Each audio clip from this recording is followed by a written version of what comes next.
It's hard to believe that we've been having in-depth weekly conversations about movies since 2011. So many great conversations over the years about so many great movies. All that said, producing this show week after week requires a ton of work behind the scenes. Becoming a Next Reel member gives you access to all sorts of additional and exclusive content. Plus, you're helping us keep the lights on. Just head to thenextreel.com/membership, where you can learn more about becoming a member, which costs a measly $5 a month, practically the same as one fancy coffee drink. And you get so much more. Every month, we record a bonus episode exclusively for members. Those episodes cover movies from whatever series we're covering at the moment, or add to previous series. Some movies we've covered that only members get to hear us discuss include The Blues Brothers, The Russia House, Naked Lunch, Independence Day, The Hot Rock, and Relic, the better one. Plus, members get to vote on what we're going to discuss for those episodes. We also record additional pre- and post-show content in regular episodes that only members get to hear. Like conversations about similarly themed movies. And answering listener questions from our live member chat. Speaking of our live member chat, we record almost all of our episodes in Discord, where members can chat right along with us live. Members get access to other members-only channels in our Discord community as well. On top of all that, members get all episodes a full week earlier than everyone else in a private Next Reel feed just for them that includes all the shows in the Next Reel family. The Next Reel, the Film Board, movies we like, Sitting in the Dark, and more new projects on the way. To top it all off, members don't have to listen to ads. We've already eliminated those annoying, dynamically inserted ads that, let's face it, we all hated. We are listening to you. We love podcasting for a living, and those ads help to pay the bills. Now, we're counting on you, dear listener. We promise we aren't going back to those terrible, dynamically inserted ads that don't relate to us at all. All we ask is that you consider supporting the Next Reel family of podcasts with a membership. Again, it's $5 per month or $55 per year. Just head to thenextreel.com/membership. thenextreel.com/membership. Get your access to early, ad-free episodes with bonus content, member bonus episodes, and access to member channels and live streams in Discord by signing up today.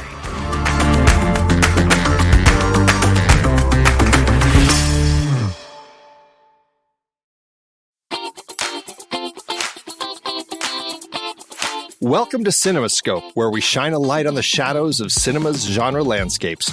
I'm Andy Nelson, your guide on this journey to bridge film genres, subgenres, and movements, ultimately deepening our understanding of them all. Today, for our second episode, we're digging back into early film history to look at German Expressionism, to discover the roots of this influential movement that would go on to shape the world of cinema for decades to come. We'll explore the distorted sets, high-contrast lighting, and psychological themes that define this groundbreaking style and trace its impact on everything from film noir to modern horror. Join us as we uncover the secrets of this pivotal moment in cinema history. I have two fantastic guests joining me today. It's going to be a lot of fun talking with these two about this. Dr. Ian Roberts, hello. Hello there. And Ken Dancyger, how are you? I'm very well. Thank you. I'm thrilled to talk about this with both of you. Before we jump into the conversation, let's hear a little bit about each of you and kind of how you came to German Expressionism. You both teach, and there's a lot of German Expressionism in the stuff you teach and write about and everything. So, Ian, let's start with you. In a sense, I have to confess that initially, at least, I came to Weimar cinema almost by accident, in as much as my PhD and my early career was dominated by the fiction of the post-Second World War West Germany. And for a while, when I was kind of struggling to get my first academic post, I thought I might have to reinvent myself a little bit. I'd always enjoyed film in the broader sense of the word. And almost despite myself, as I started to watch some of the Weimar classics, found that I was just getting sucked into them. Once I then started on my teaching career, both from a personal point of view, really enjoying the films themselves, the themes that were on the screen, the way they reflected aspects of life and society in their day. But also, as the years have gone by, what's really struck me is how those films still shed light on our own society and our modern times, and how successive generations of my students have woken up to that reality too. means that now, sort of 25 years later, I'm finding the films fresher than ever and really enjoying, again, personally watching them myself and still exploring them, but also sharing them with each successive generation of students. So I think they're terrific films. I think it's a really exciting topic, and I'm really thrilled to be talking about it today. Oh, well, I'm so glad you're here. Ken, how about you? I started out making films, and somehow I was always pitched a teaching job, and of course, to pay for work as a writer or director, you needed a job. And I had always been what I would call a fanatic about movies. And so I would say if I've spent the time since, a fairly long time, exploring storytelling, and storytelling from the point of view of the writer, the director, and the editor. And I've written a number of books about these. And I've always viewed my teaching as a kind of laboratory to explore these three areas. And Expressionism, very early, I was a student in Boston. I would go, while I was a student, every night to a different cinematheque and see movies. And so over the 3 years I was there, I saw everything. I saw more than 1,000 films. And what I was struck by in the Expressionism is their darkness, their technical strategies, and how they really provide us with a foundation for modern filmmaking, because they used studio production as opposed to going to Monument Valley or part of Hollywood to film.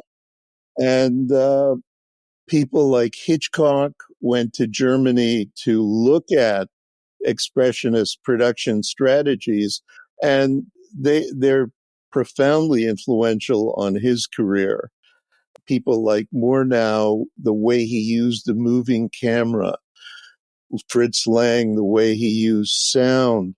It was all so creative. It was wildly creative. So I found the period very rich, and it's always been foundational in my writing. So I'm happy to be here with both of you and talking about this very exciting, formative advance in film.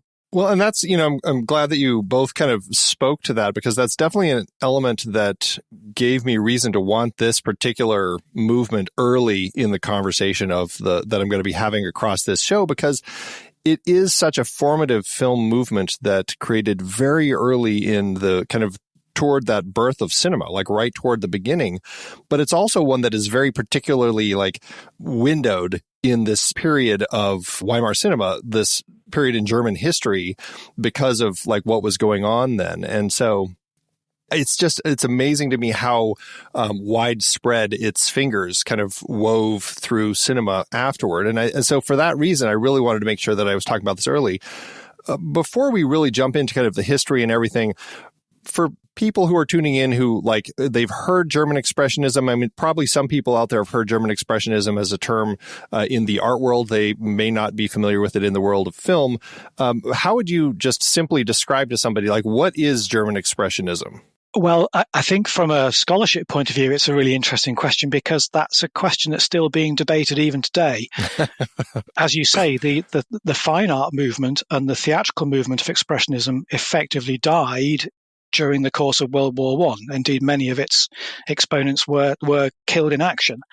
And then this kind of renaissance of the movement in the early 1920s is still open to debate about the extent to which every film from this period might even be called expressionist. A very influential critic from the 70s, Barry Salt, depending on even his own sort of shifting interpretations, is prepared to accept a maximum of 7 films which you can say are truly expressionist. Wow.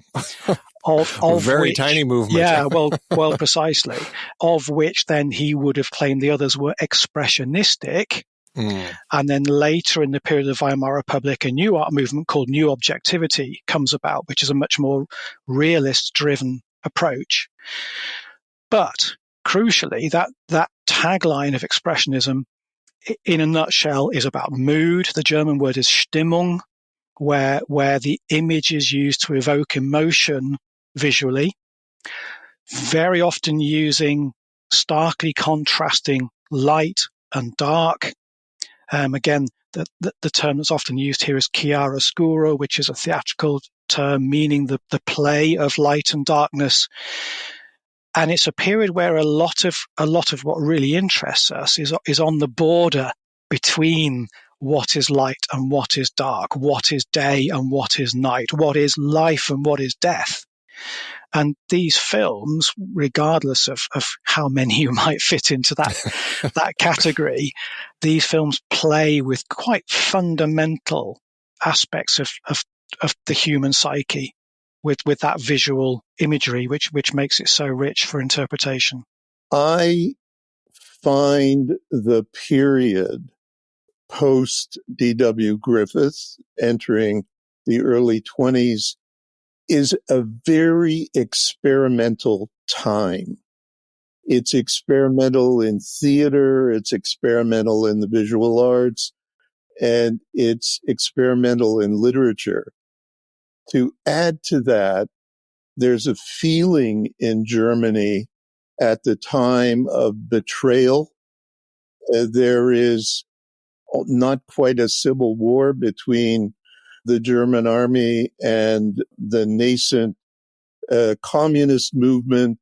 There's assassinations, and there's a general instability in Germany around the economy and the politics, and this sense of live life in the moment, because tomorrow you may be bankrupt or you may be dead, etc. And so the notion of life being so vulnerable emanates in everything in Weimar Germany in the 20s. And I would say psychoanalysis as an explanation at one end and John Maynard Keynes as an explanation at another end says this is a period of ferment. And the creative ferment expressed itself in these films, beginning with Caligari.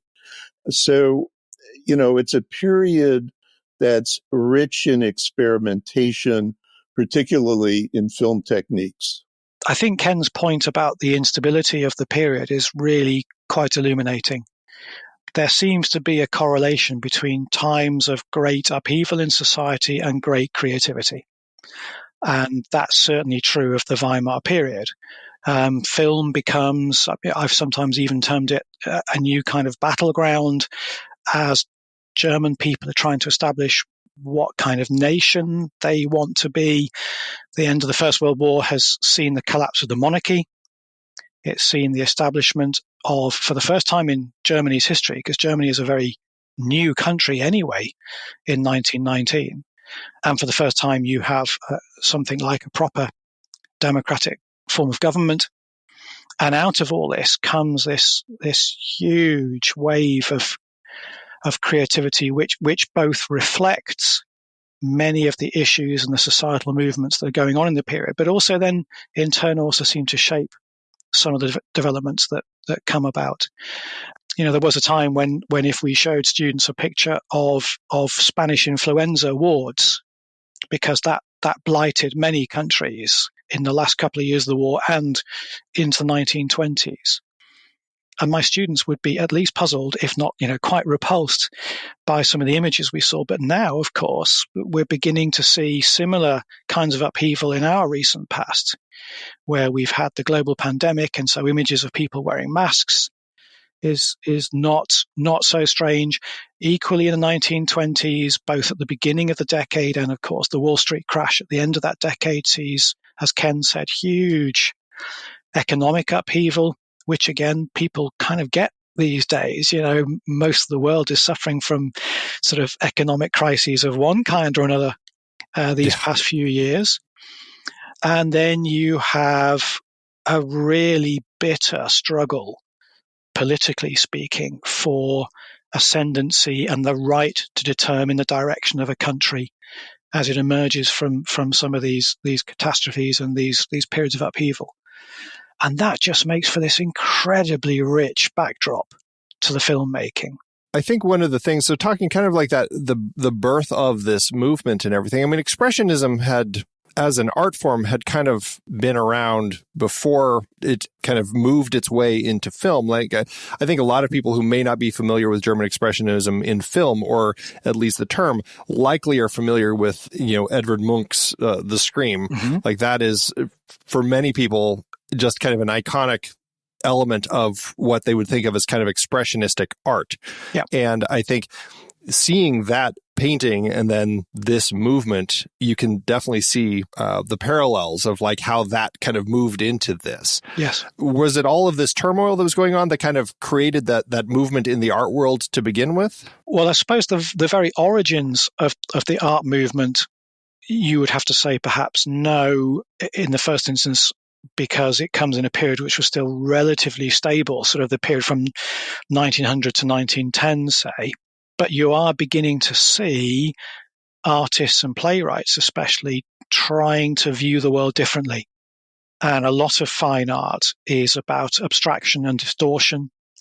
A lot of the jagged lines that we associate with the expressionist cinema movement, we're seeing in some of the paintings and fine art that's coming out of not just Germany, out of various European countries in the early 1900s.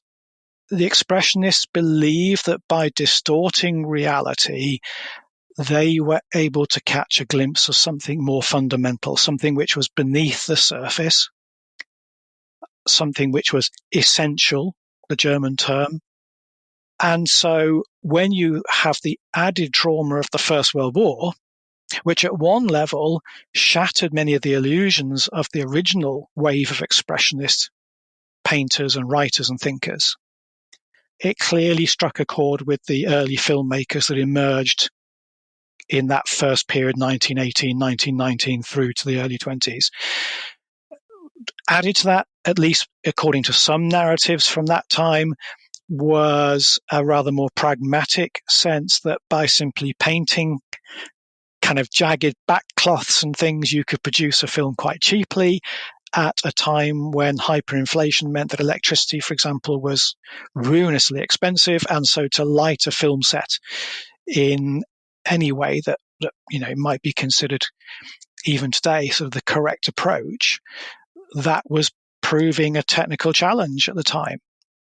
So a number of factors seem to come together in a kind of perfect storm of creative juices that bring about this first wave, which just captures everybody's imagination. I mean, Germany has a bad rep in 1918, and then these wildly experimental films in that first couple of years after the war actually attract global interest, and for many were seen to be kind of a first step towards rehabilitation as well. So it just works on so many levels. Well, and it's, Ken was saying we've unfortunately lost to internet issues. Hopefully, Ken will be able to rejoin us, but was talking about how this was a period of great play and creativity in film anyway. Like all of these early silent films, wherever they were being made, like you see such frivolity and experimentation in the tools that they had and the way that they were exploring. And, the cameras were much smaller. They hadn't introduced sound yet, which suddenly makes these giant cameras, and it was a very different thing to have to wield when they were filming. And so they were able to really play, and you get some exciting movement and like there's just a lot of joy that they're having. And yeah, in Germany, like you're talking about kind of the lower budgets and everything that they were working with. And so using these stylized sets to kind of create a mood without having to build this fantastical world, I think is a great point just to how they were accomplishing a lot with not necessarily having to spend as much and doing it on stages where they didn't have to go out into location and everything. I mean, to be fair, that changes. Obviously, as time goes by, by the time you get to the mid-20s, some of the sets for, say, Fritz Lang's Nibelungen are fantastic creations built within these big sort of Zeppelin sheds left over from the war. But it's that early period of kind of crisis and innovation, which marks the whole decade plus of filmmaking until the rise of the Nazis. Yeah. And they would start going out on location too with, some of the films that we'll be talking about both in the first part of a show and then for our member bonus content, we'll be having some additional ones and some like crossovers. Like there's a mountain film that we'll be talking about that. I mean, they're filming that out on location in the Alps. It's just like some beautiful filming that they're accomplishing. And hugely dangerous. Yeah. Oh, yeah. Some of that stuff, I'm like, well, that looks like a real person hanging off a cliff right here. Yep. Yeah. Some crazy stuff. Okay, when I first say German Expressionist films, my brain always first goes to the look. You've already been talking about kind of like the painted sets that they would create, like this stylized visuals. You got a lot of distorted looking elements in it. Sharp angles, shadows, sometimes the sets themselves, the design of them, it just seems not right. Like I'm thinking of in the cabinet of Dr. Caligari when they go into the police station and the desks are like incredibly high and the chairs also are high, but as high as the desk. So they almost have to like sit over the desk. Like it's just like kind of nonsense when you look at it, but it creates this thing in your head like something is wrong here. Like these people are like looming over everyone who walks into their office. It's fascinating. So I think the looks, that's an incredibly important thing.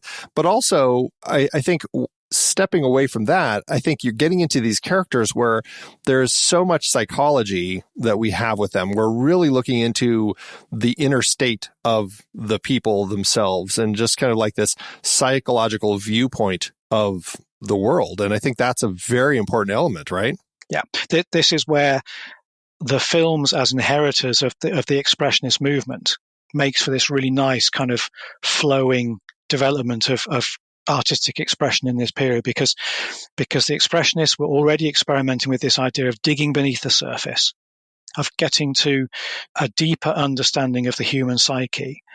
And so that visual carries into the Weimar films, but then so do the themes. It's all about exploring what it is that makes us tick, and themes of love and jealousy and hatred and revenge and control or freedom.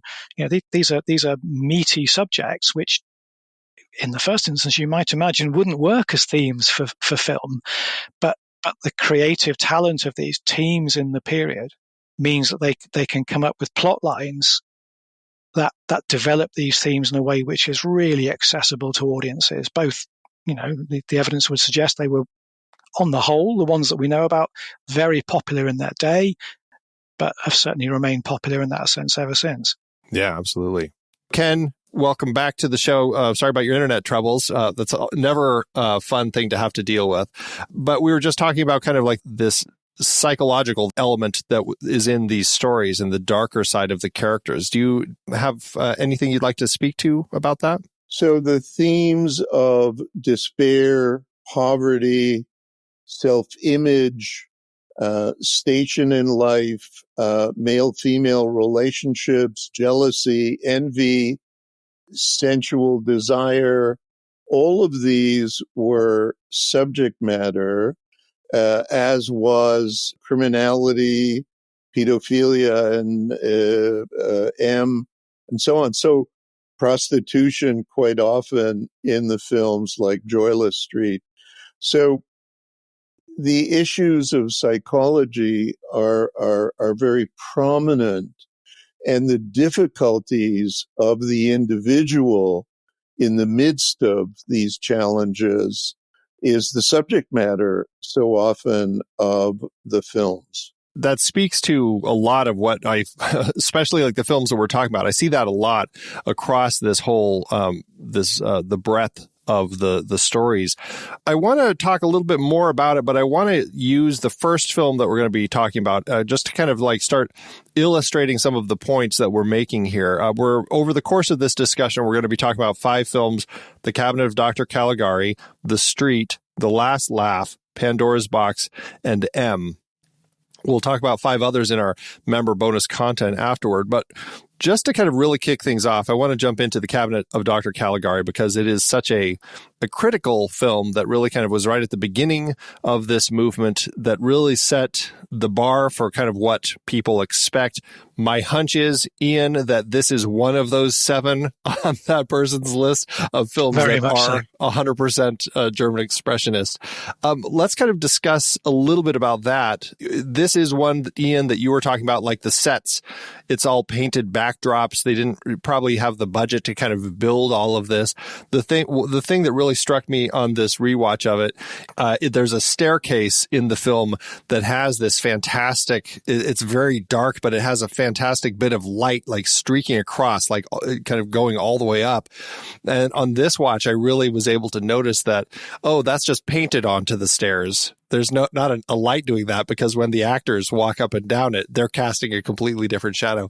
It's very fun to kind of pick up on those elements. But that being said, it still creates an incredible mood just looking at like some of these elements within the set. Are there particular elements in the set design that kind of really stand out as like, this is a good example of what you see in German Expressionism, particularly, I suppose, as we can talk about how it relates to our character's mental state? The element to which that painted light plays into much of what we're going to talk about today, with this tension between light and darkness and how that reflects on the human condition. We see that in spades with Caligari.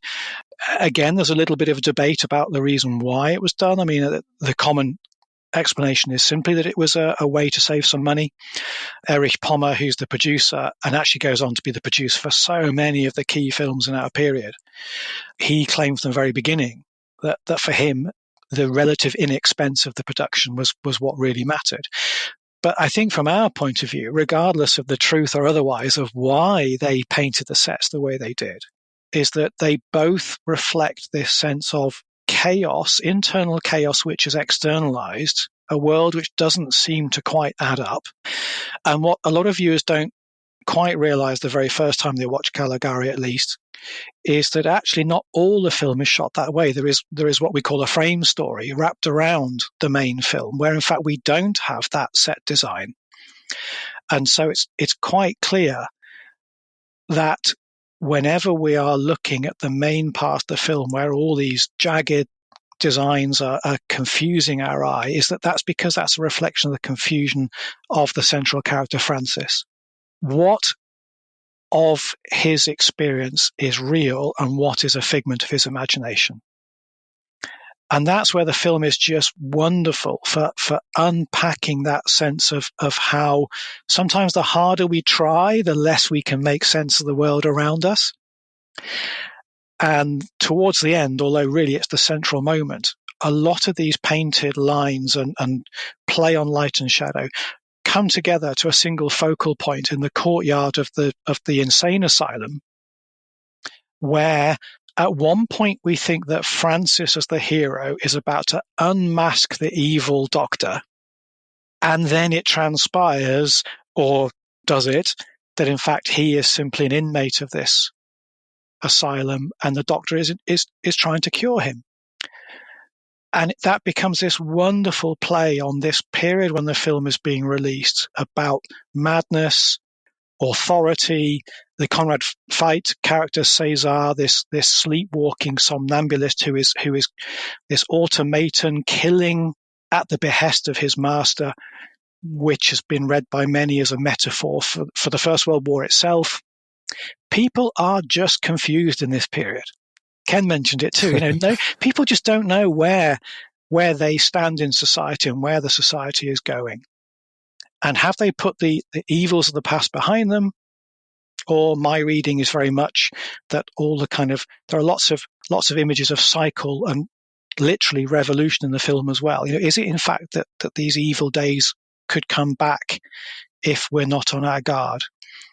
So it just becomes this wonderfully psychological deep dive into somebody's mind and wondering whether life, any part of life, is real or not, which is so fabulous about it. The story is, as you were talking about, we kind of get this framing device, and then we jump into the story where we have this hypnotist, Dr. Caligari, who keeps this somnambulist in a cabinet, as we have in the title, who is murdering people in this community. But then it's woven into this framing device, this overarching story that leaves us with this twist at the end of like, is this guy really just crazy? It's questioning the nature of reality. There's a lot of, we were talking earlier about the police desks and how high they are. And like, it gives this air of like this overwhelming authority in the movie, but perhaps also in society. Ken, do you want to speak to what we're talking about here and how there's this surreal world that we're in, but it also is kind of creating this unease by the way that it's telling this story? Essentially, the counterpoint to this would be a realistic approach to a visit to a madhouse. Now, the idea of non-naturalism or expressionistic or exaggerated portrayal of an environment takes us to interpretive different levels, to madness, to the inner world, to the world of superstition, paranoia, fear, and in a way, set design to create a feeling of that inner world is, to my mind, the real achievement here. You know, the painting, the irregular shapes, the lines, the exaggeration in the set design takes us to seek an alternative meaning than naturalism. And so we're often running in a kind of pictorial madhouse and trying to interpret it, get what the filmmaker is taking us to. And I think it's, as Ian says, it's a kind of portrayal of feeling at the end of the war, chaos, loss, instability, and here set design and pictorialization is taking us into that feeling of unsteadiness about the world. It's a fascinating way to tell a story. It's fun. I mean, it's kind of just a brilliant film in the way that it weaves this tale to really kind of paint a picture of this broken man as we kind of come to the end, and we're getting this sense of, oh, was he the crazy one all along and he's in this institution and everything? Or as you said, Ian, or is he? Like, where are we in all of this? Like, it doesn't leave you with necessarily a sense of feeling settled at the end. And that's, I think, such an interesting element of this film, of this period of the movement of history, you know, and I find that so interesting about it. Even the opening scene where we see Caligari for the very first time, he's shot against the background of a fairground carousel. Yeah. And that says from the very beginning, nothing's going to make sense. It's going to be in constant motion. Every time you think you've made up your mind, something else comes around to change the way you feel about what's being portrayed. And that's just a wonderful device for setting the tone. Yeah, it's just a beautiful, beautiful way to kind of craft the story.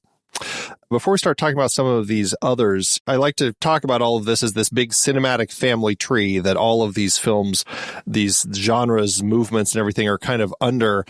This is one of these movements that was brought on. We've talked a little bit about its history as far as everything that's going on with World War I, or the Great War as it was at the time. Obviously, other countries were involved in that too, but they all kind of spun off their own different things. I think in France, it was a little more of an impressionistic sort of storytelling. The Soviets had kind of created a montage style of storytelling. Any sense from either of you as far as like how everything that had gone on with the war was leading to such different types of storytelling in different parts of Europe? What's interesting in this period is we have an art defining itself. What is its purpose? What relationship should I have with the audience, and so on? And for example, in Russia, we have everything running from someone who says narrative is bourgeois. Let's do just reality. like Vertov, or let's make it even more theatrical, or let's make it revolutionary as Eisenstein, or poetic as Dovzhenko. I mean, everybody is experimenting and they're trying to reach an audience and really have impact.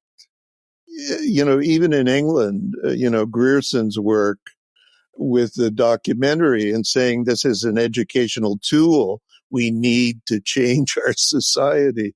So in various countries, you're getting a different goal. It's not commercial as the goal was in America.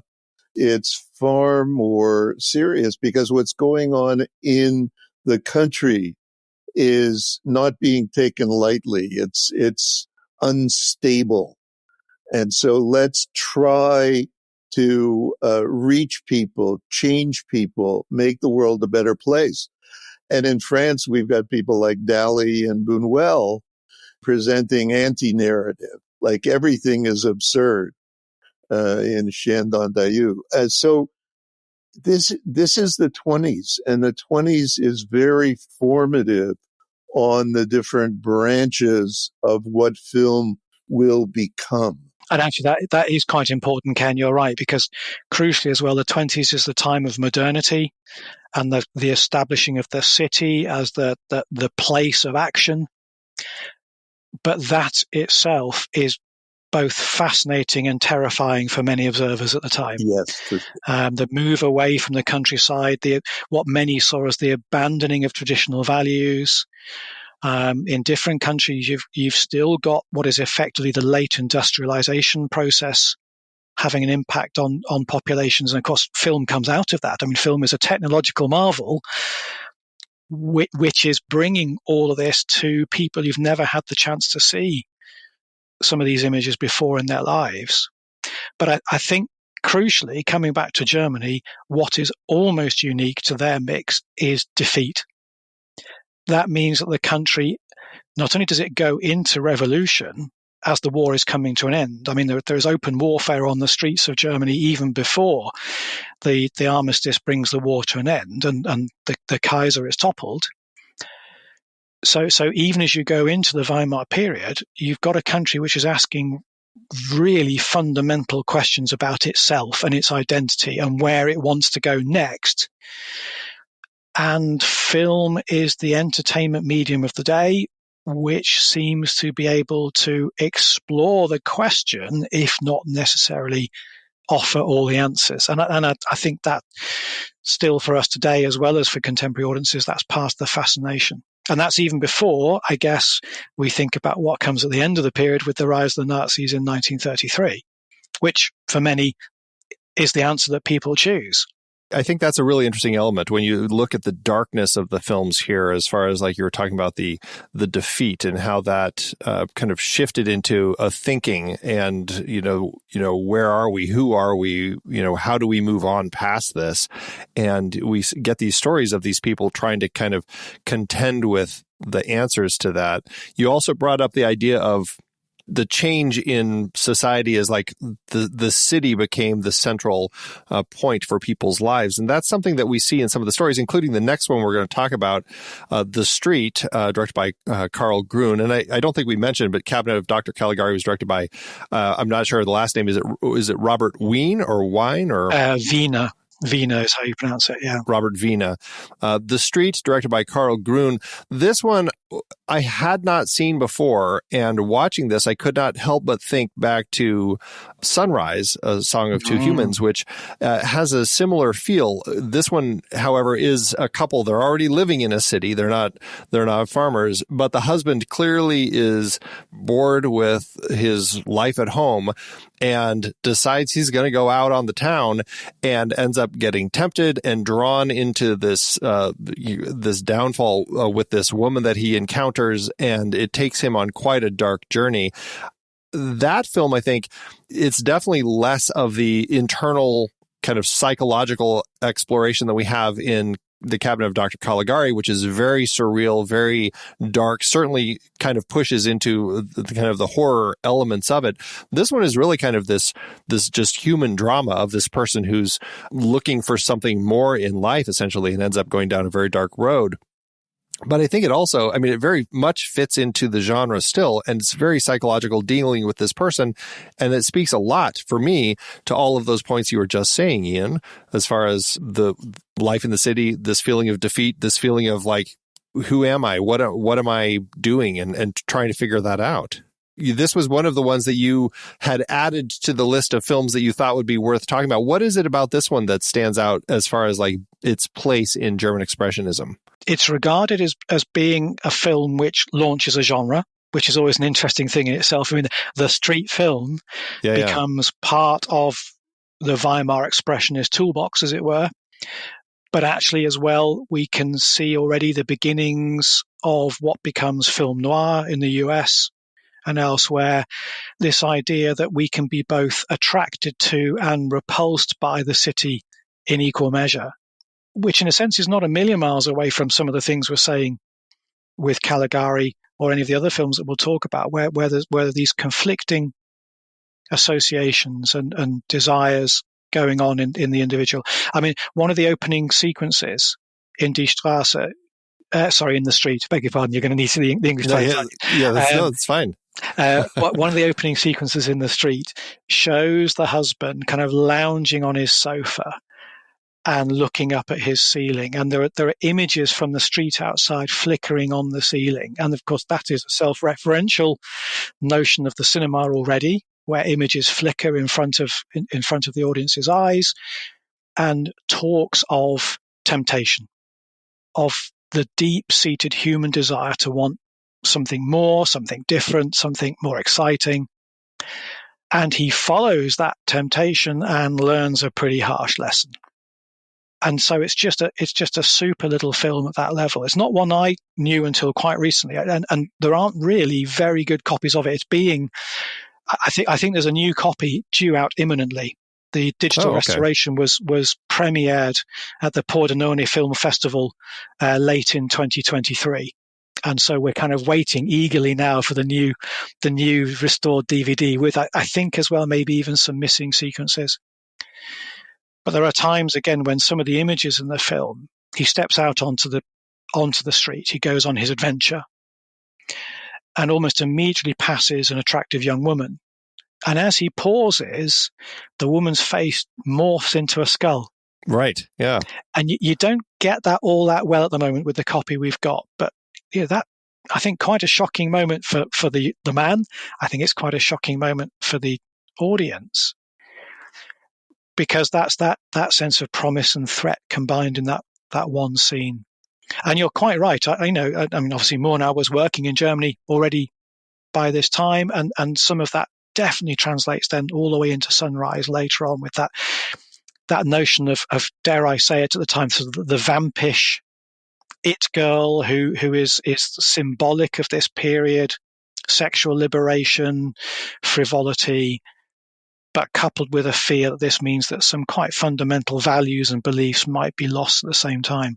You know, if we use Caligari as an example of narrative exaggeration, here we have a more realist presentation.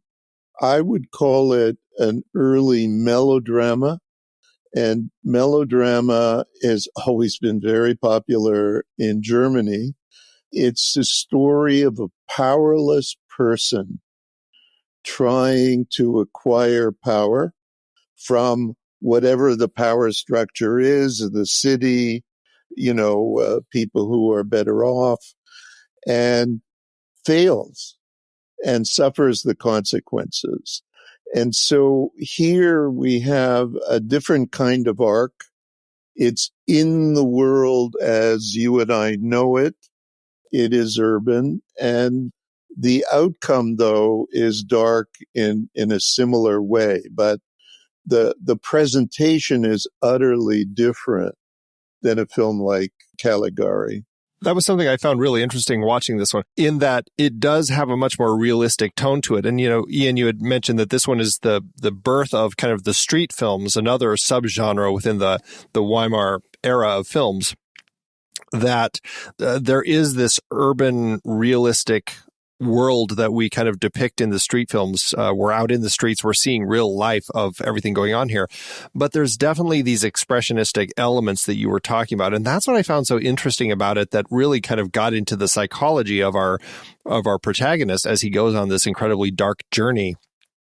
And that image of the woman turning into or her face turning into a skull, like that really spoke to me of like the way that they were using the German expressionistic stylings to kind of craft this story and get us into this person's journey. And it made for an interesting exploration and really kind of this crossing of these two subgenres, or kind of in the German expressionistic movement. This was something that kind of squeezed into that in an interesting way. And I found just a really kind of fascinating exploration of his psychology here.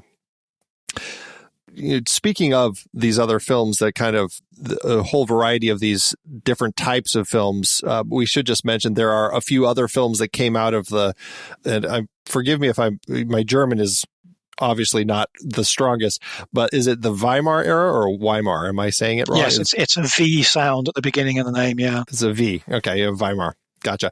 So this Weimar period of cinema, there's the street films. We also have mountain films. We're going to talk about a film that fits into that subgenre in our member bonus content. There were also some like chamber dramas and a number of other different types of stories that were all told in this era. And a lot of them do dabble in kind of the German expressionistic story and this world. The next film that we have is one that, a number of these I had seen back in film school. F.W. Murnau's The Last Laugh was one of them, or The Last Man, depending on the title and how you're going to... Yeah, it's an interesting mistranslation, isn't it? Yeah, right. I always found that to be strange. But it's a film that, again, not as necessarily stylistically expressionistic, like with the painted sets and everything. It feels a little more real world, kind of like we have in The Street. We're following a man who works as a doorman at a very fancy hotel. Because of that, seems to be generally well respected in his community. Everybody looks up to this man, but he's also aging. And when his boss sees him struggling after carrying a heavy suitcase, demotes him essentially to working in the bathroom. He's broken. Like that to him is pushing him past a point where he just no longer, like his identity was so core to his career, like that was such a part of who he was, that everything about him breaks. Like he carries himself differently. He's horribly embarrassed to even tell anybody about this, doesn't want anybody to see him, to the point where he sneaks in after hours to steal his outfit and continue wearing it home just so people know, oh yeah, he's still as great as he was. And then when people actually discover this, it's just like it really breaks everybody, and everybody shuns him. He's totally broken.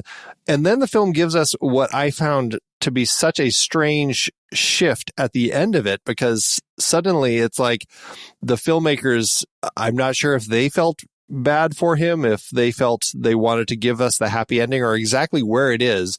But it seems like somebody higher than Murnau was just like, we want a happy ending here. We can't end with, his downfall, essentially. And it feels very tacked on, to the point where it literally is tacked on. We've got an intertitle saying, but let's give him something a little more happy to end the story with. And we see him actually having his happy ending. I mean, The Last Laugh is a very prominent film in this movement. What is it about this film that stands out? Well, I think many critics consider it the perfect Weimar silent film. Murnau had claimed even before shooting this that he wanted to reach the point where silent film would not need intertitles. And apart from the fact that we have a couple of letters and newspaper articles shot in close-up to act as intertitles, that there is actually no reported speech in the intertitles. So in one sense, he achieves this. He and his cameraman, Karl Freund, I think, isn't it? they innovate, not necessarily for the very first time, but the first time with real impact with this unchained camera, where the camera is kind of put on pulleys to represent sound coming out of trumpets and things. The camera's put into the basket of a bicycle for the long shot through the hotel lobby, which establishes this not just the place of work for the porter, but, as you say, the place which conveys his status upon him. And this builds on a long tradition in German literature as well about clothes making the man. And of course, a very militaristic tradition where his uniform is deliberately quite martial in its outlook. And some critics now see the whole film doubling up, not just as a film about this one man's fall from grace, from his standing in his society, but also as a reflection on capitalist principles. Modernity, of course, is very much about a fascination with the US. Fordian principles of production and the idea that you would retire a gentleman for the heinous crime of getting too old to do his job. And so the film can be seen, especially then, yes, as you say, this really awkward tacked on ending can be seen as the beginnings of US loans. This is still a period where Germany is dogged by huge economic problems, which are only solved by American loans. And so the happy ending can be seen, in fact, as not just the one man, but as Germany being rehabilitated in the post-war period by America extending a hand of friendship and, of course, then huge amounts of financial aid to help the country get back on its feet. So it works really nicely at both those levels. But it's also just Murnau at his creative best. It's all studio shot. Experimenting with forced perspectives, with all the huge skyscrapers and the cars scurrying by in the background, all done with little cardboard cutouts and things. But it's also a very intimate film about this one man and his fall from grace. So it works brilliantly on a number of levels. Ken, where does this one stand for you as far as like the way that it fits into German Expressionism? Very high, particularly two things. One is highlighting a performer whose stature only will grow through this period, Jannings. And he's a great, great actor, and the performance is remarkable. In a way, going to Blue Angel and so on, we see the range of this man. And he made an American film called The Last Command. Brilliant, brilliant level of performance. The other thing that is very important to me is Murnau I associate with the moving camera, the subjective movement, objective movement, but more the subjective movement. We're following somebody. We're seeing what they see. The subjectivity is very compelling and is really, when we look at a line into modernity, the subjective camera goes from Murnau all the way to someone like Stanley Kubrick and Steven Spielberg and Roman Polanski, all embrace the camera the way that Murnau does. I can't exaggerate in a way his importance on film and visualization strategies. And were it not for his early death late in the decade, we would have seen many things from this man. He's a remarkable talent. It's amazing to look at these films and just feel how alive they are. And, that's what's, I was really taken by Murnau's films. I've seen a few others like Nosferatu and Faust, and already mentioned Sunrise, A Song of Two Humans. In all of them, you can just see a person who is like really playing with the tools in ways to bring the story to life. I think it was Faust, where there's a moment where I think it's the woman who screams, but it's like you get this shot of her face, and it's like moving across this landscape, like it's a composite image of moving across the landscape all the way like her, and then coming to him standing on a mountaintop or something. And it's just like this incredible, like I'm like, where did that come from? Like it's mind boggling. And The Last Laugh has these too. Like you talked about that bicycle shot, like moving through the space in the hotel and just like giving us this sense. I mean, it's a totally different context, but it still gives us this sense of like this bustling life that he's capturing with the movement and the way that he's crafting the story. And I think that was in the word expressionist, I feel like that became like the movements and becomes a really key part of how do you kind of use the tools that you have at your disposal to build this emotion into this static screen that we're staring at, and I think that's what for me was really exciting about revisiting The Last Laugh. And I'm glad you also brought up Yawnings, because I was very taken with him. I already talked a little bit about how he completely changes his posture and everything, but he really changes it. Like he goes from this imposing tall figure of a man when he's in his uniform to something more akin to like the vampire in Nosferatu. Like he's all hunched over and like a broken figure once he is demoted and sent down to the washroom.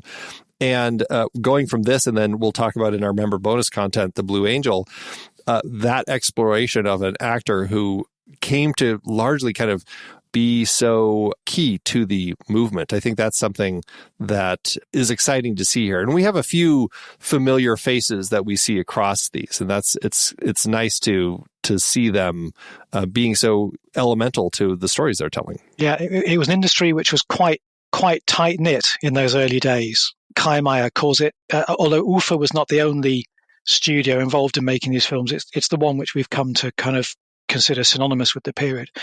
And Klaus Kaimeyer calls it UFA's magical kitchen, where all these different elements of acting talent, of fabulously inventive cameramen, of script writers, and of course of directors, it just all comes together. They created these units that stayed together, spent lots of time together talking about the films they were making, and to be able to eavesdrop on those conversations now, that would be an amazing thing to do, just to see this creativity in action before they then go back to the studio the next day and actually film these things. Yeah.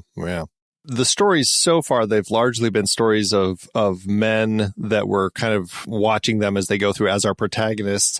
The next film that we have on the list is Pandora's Box from 1929 that G.W. Pabst directed. This film, we have a female protagonist here, and it also kind of fits into that world of, this modern society and this liberated woman who she's very excited by a lot of the stuff going on, but also drawn in to essentially her own Pandora's box. And that's the story that we kind of watch her take this journey that takes her deeper and deeper down into troubles and problems by wanting to kind of, enjoy life. She kind of essentially goes all the way down to the bottom until eventually she ends up a victim of Jack the Ripper, which was quite a surprise. I didn't see that one coming. No. Yeah. That was a really interesting one. I hadn't seen this one before. This is one that I had heard of a lot. A lot of it is because Louise Brooks, that look, that incredibly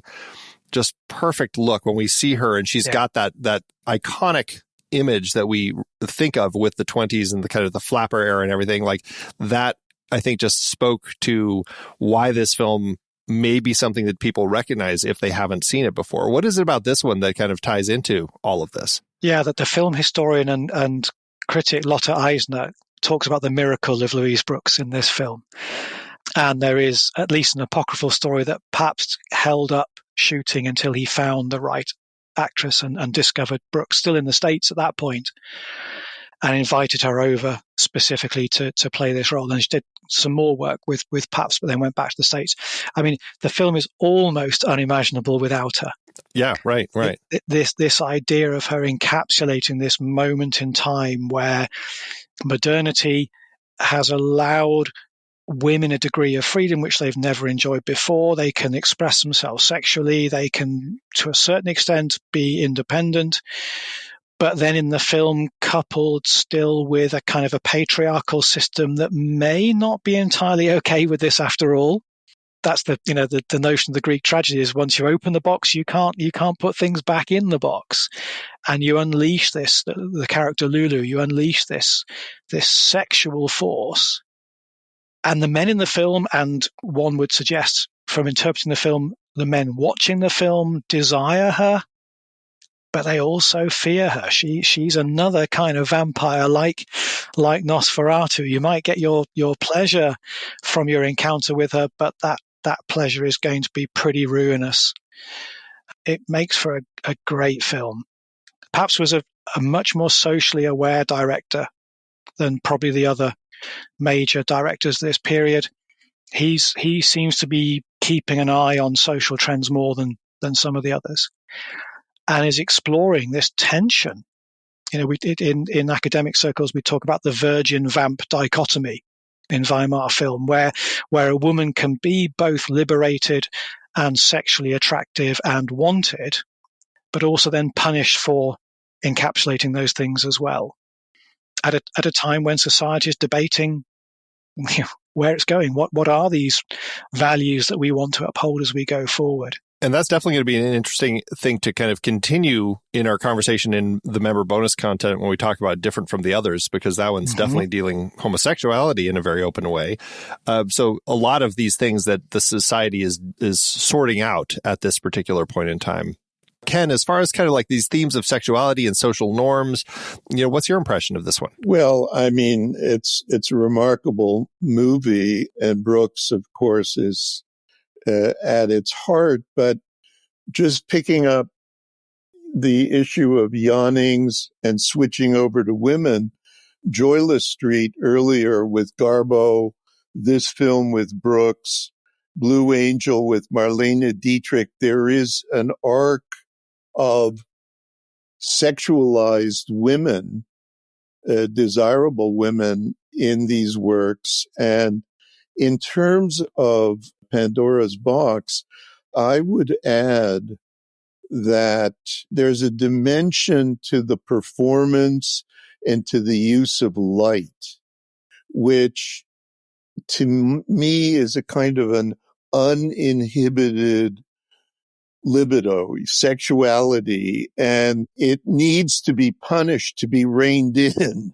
So here we've got this explosive sexualization of this woman, a remarkable performance, and the use of light to energize this ball of fire. And I think it's a tragedy when Jack the Ripper comes into it, because that's the only force that can rein in the sexual power and desire of Lulu. This is a character from Wiedekind, his play. Transgression in society is what, Lulu represents and needs to be contained in the way it is, tragically. But it is an energy that captivates all the men in it. So to me, there's an affiliation to a psychoanalysis. There's an affiliation to stardom, which all these women represented well into the 40s. So it's a kind of it's a force of nature, and what do you do with it? In the Notchka, Lubitsch said it in communist terms, but liberated that sensuality. Here we have the tragic end to that sensuality. And anyway, it's a remarkable work. But it's an interesting ending, because by the time we get to that final scene where Lulu ends up with Jack, it's her sympathy and her kindness that wins him over. And essentially almost keeps him from actually killing her. And it was like such an interesting way to play that, because it's kind of breaking with that idea of her sexuality and everything. It's just like there is this actual human connection that keeps him from doing anything. And it's only the fact that there's that knife lying on the counter that kind of pushes him over the edge eventually. Yeah, we explore with our students that ending, because it's the only time that Lulu engages in a relationship which is not transactional. Yeah. You know, although she's not a prostitute as such earlier in the film, she's a kept woman, and various men are vying for her final attention.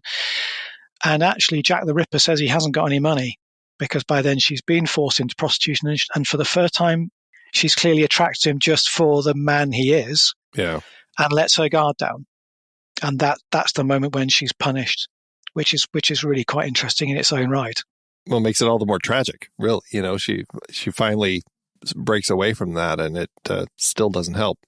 Which, you know, speaking of stories of crime, the final film that we're talking about, you know, Ken, you had already introduced this one, Fritz Lang's M, as the story of pedophilia and this nature that we're kind of exploring a serial killer's psychology in this film.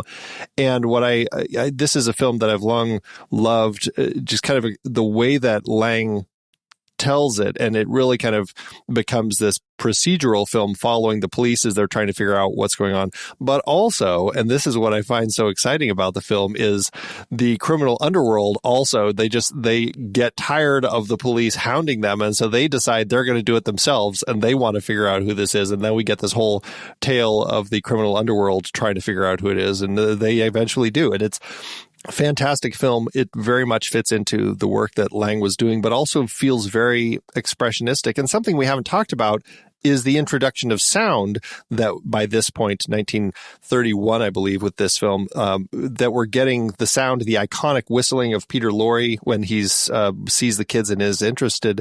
Ken, as far as like this story, the way that it's told, and then the introduction of sound. And of course, this is also kind of like the end of that Weimar era, as then we shift into Hitler and everything.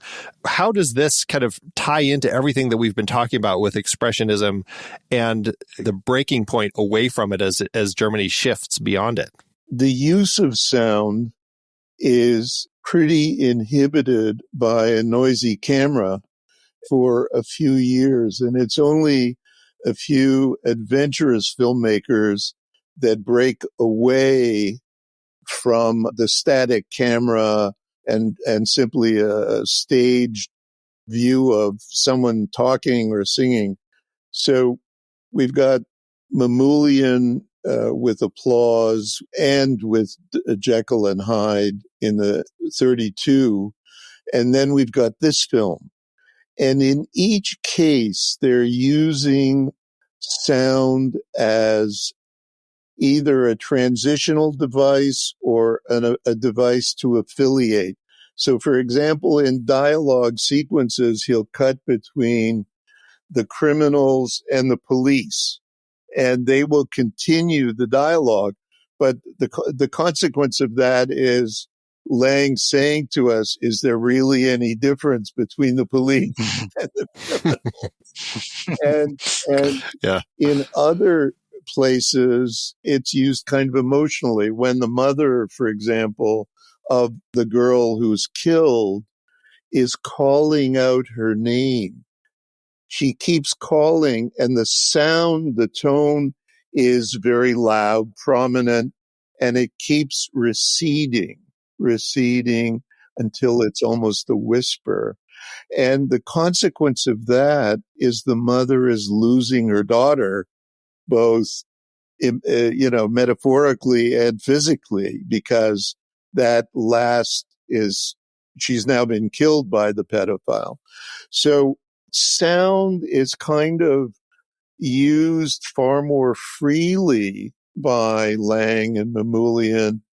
That sort of liberates and transitions to the sound era that's less contained by technical, limitations.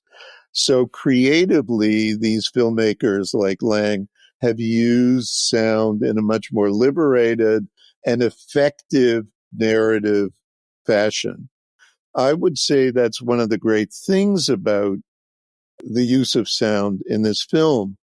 The other thing that I would say, which goes to Krakauer's interpretation of this, which is that the police are ineffective in this film, and it requires the criminals to reestablish order in the society and justice against the murderer in a way that more societal observation, is saying, hey, we're going down a rabbit hole, folks.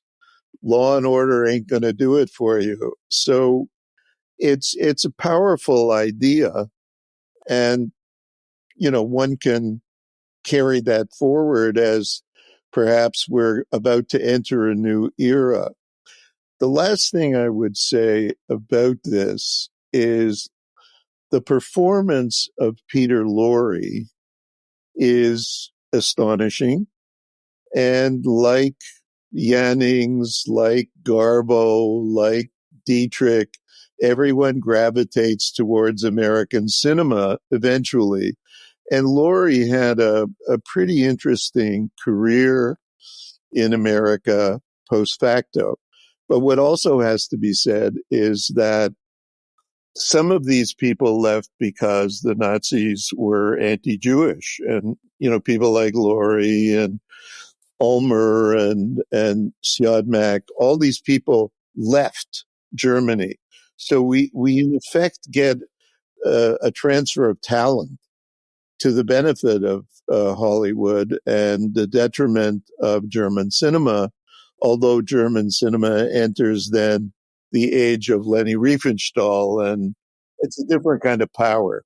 Yeah, well, I mean, what's interesting, talking again about the expressionistic heritage of this period. I mean, although films have slowly but surely shifted into a much more realistic mode of representation as the decade has progressed, thematically and to a certain extent visually, the films never seem to lose sight of those roots of exploring the human condition.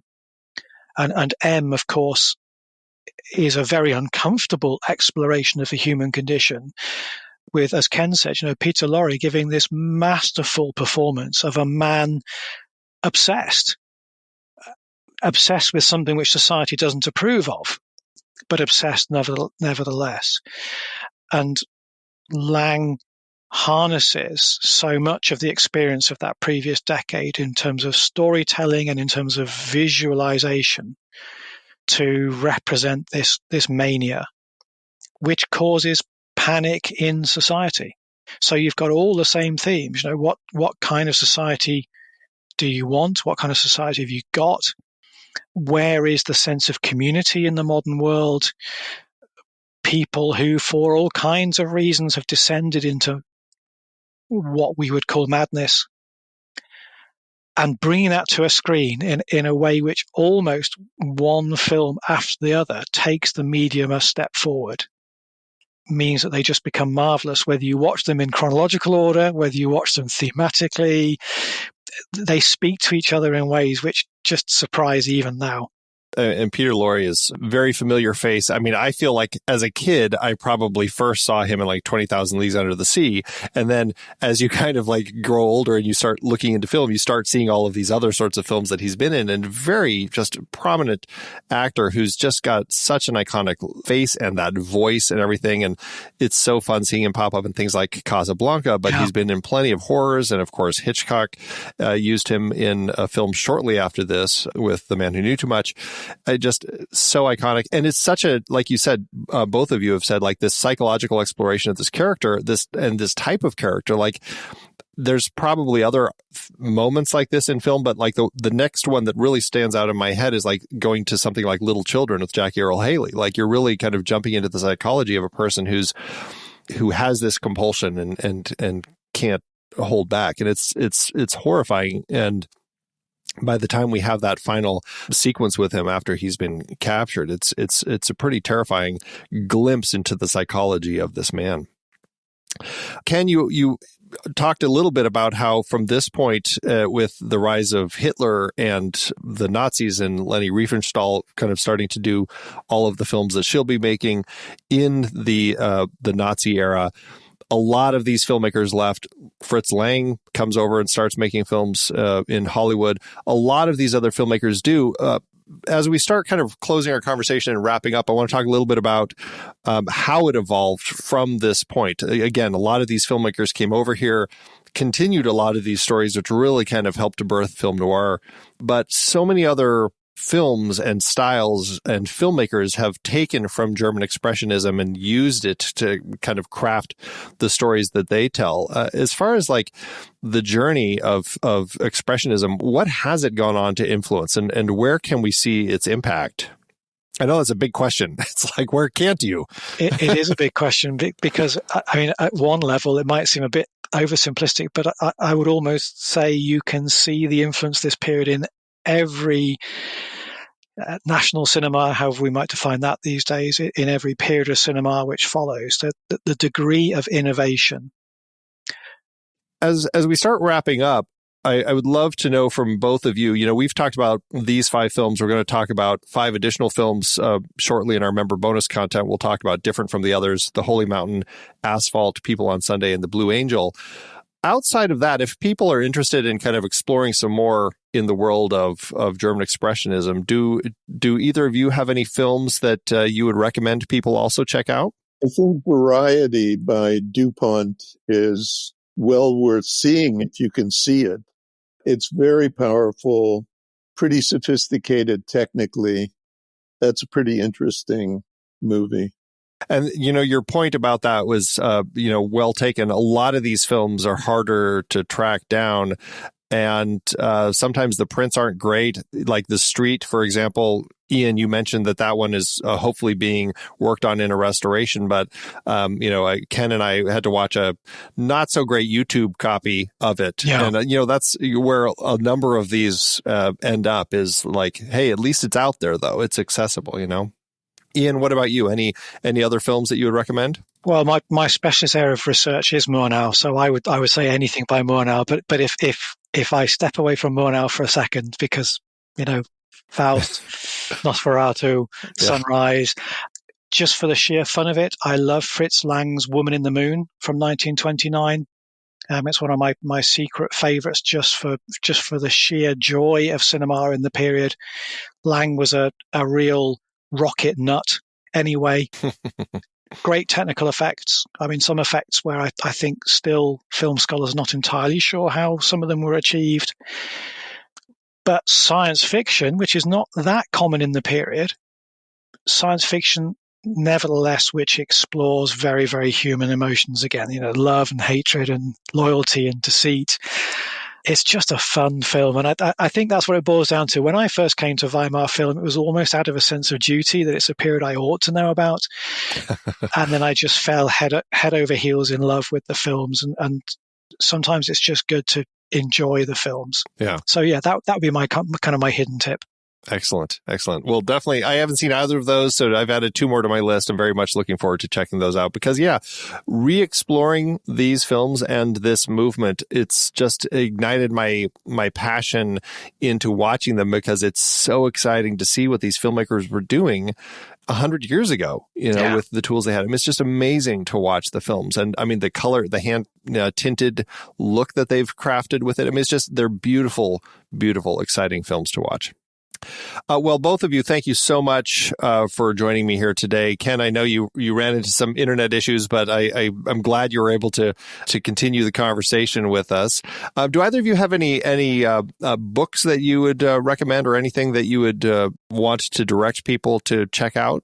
Ken mentioned Krakauer's From Caligari to Hitler, and that it went through a period. It was written in 1947. And Krakauer was an exile from Germany. He'd been a film critic and a philosopher in Berlin in the 1920s. So he has an agenda in the immediate post-war period. But the title itself, From Caligari to Hitler, it is a great study of how film can be used as a cultural artifact to try to understand better this fascinating period and how Germany ends up sliding into totalitarianism.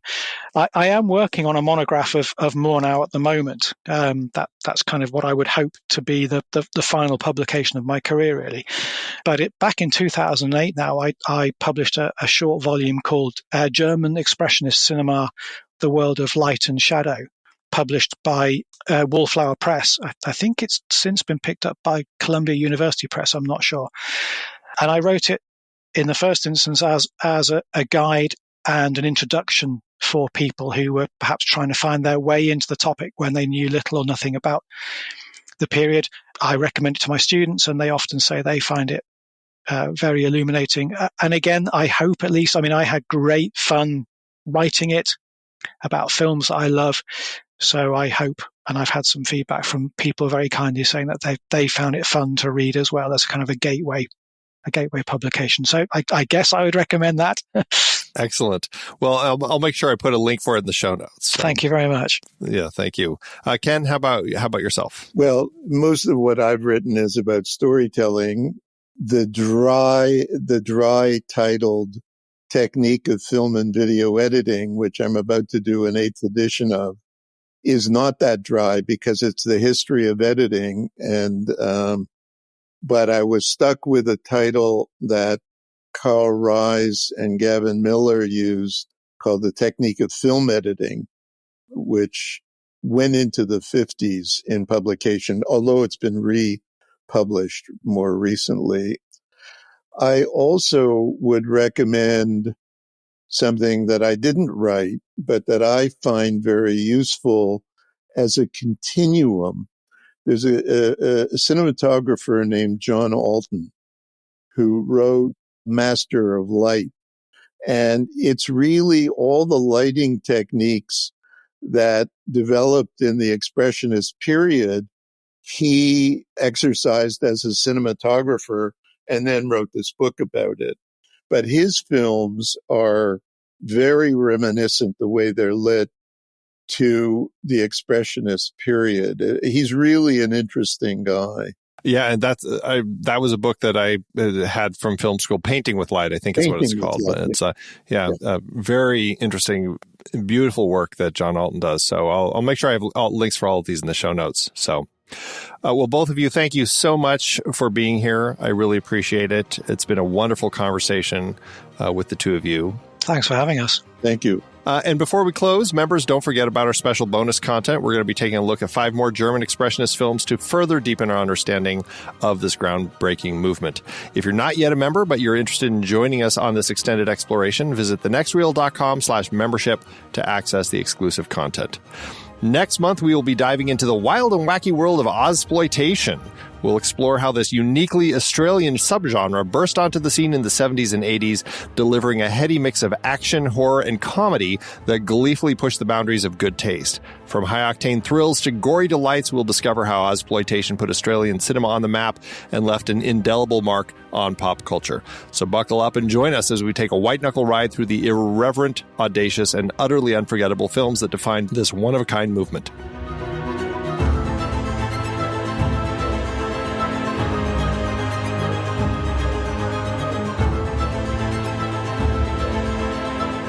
Thank you for joining us on CinemaScope, part of the True Story FM Entertainment Podcast Network. The music is Junkie Monkey by Orcus and Class Act by Adrian Berenguer. You can find our show and the entire The Next Reel family of film podcasts at truestory.fm. We'd love for you to follow us on Facebook, Twitter, Instagram, Threads, and Letterboxd at The Next Reel. We greatly appreciate your ratings and reviews, so if your podcast app allows it, please let us know how we're doing. And as we part ways, remember your cinematic journey never ends. Stay curious.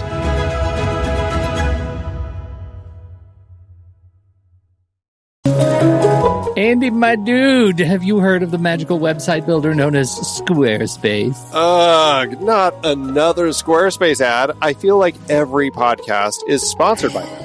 Hey, don't knock it till you try it. Yes, okay, it is overhyped, but actually it lives up to the hype. Squarespace is like a website fairy godmother. With a click of a button, your site transforms into a beautiful masterpiece. A website fairy godmother? That sounds interesting. What makes it so magical? Well, for starters, those slick templates make anyone look like a professional web designer. Pick one, customize the colors and fonts to match your brand, and voila. Plus, the drag and drop fluid engine is so easy, your grandma could build a site on Squarespace. Well, she did knit me a lovely scarf last Christmas. Maybe website design is next. Exactly. And when you're ready to sell your Nana's handmade scarves online, Squarespace has built-in e-commerce. Add a store with one click, get flexible payment options, then watch those sales roll in. And when she wants to teach others her steezy scarf skills, Squarespace's new courses feature is just the ticket. Nana can set up her curriculum and enrollments and payments in a snap and become the next e-knitting influencer. Oh, wow, you really sold me with the grandma angle. Sign me up for that free trial. Just go to thenextreel.com/Squarespace and transform your site into a beautiful Squarespace masterpiece. Well, thanks, Pete. Even though it's overhyped, Squarespace actually sounds perfect for Nana's site's needs. Appreciate the warning on the ads, though. I'll brace myself next time I listen to a podcast. Anytime. Let me know if you need any help getting that site up and running.